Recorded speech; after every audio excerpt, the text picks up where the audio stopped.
jungle.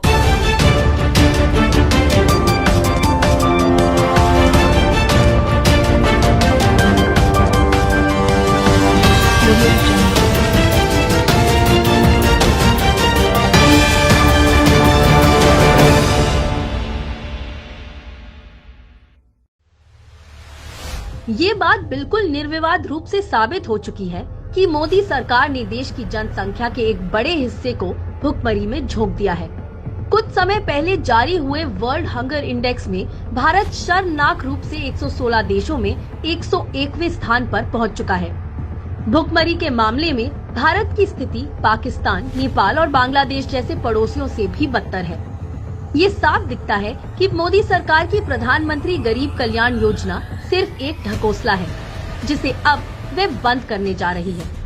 हाल ही में भारत सरकार द्वारा जारी देश के बच्चों के कुपोषण के आंकड़े बेहद चिंताजनक हैं। भारत में नवंबर 2020 से अक्टूबर 2021 के बीच अति कुपोषित बच्चों में 91% की बढ़ोतरी हुई है।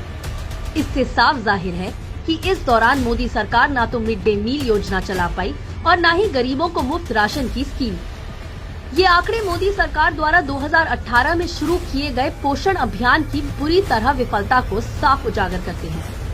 मोदी सरकार के आंकड़ों के हिसाब से देश में इस समय लगभग 33 लाख बच्चे कुपोषित हैं। कुल कुपोषित बच्चों में से 17,70,000 अति कुपोषित पाए गए हैं। यानी भारत की आने वाली पीढ़ी कमजोर, बीमार और कम रोग प्रतिरोधक क्षमता वाली होगी।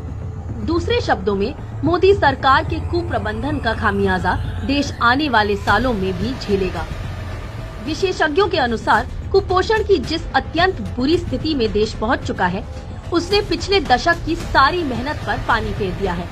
अब तुरंत जरूरत है मिड डे मील, मुफ्त अनाज और पोषण अभियान जैसी योजनाओं को अतिरिक्त बजट देकर स्थिति को संभालने की।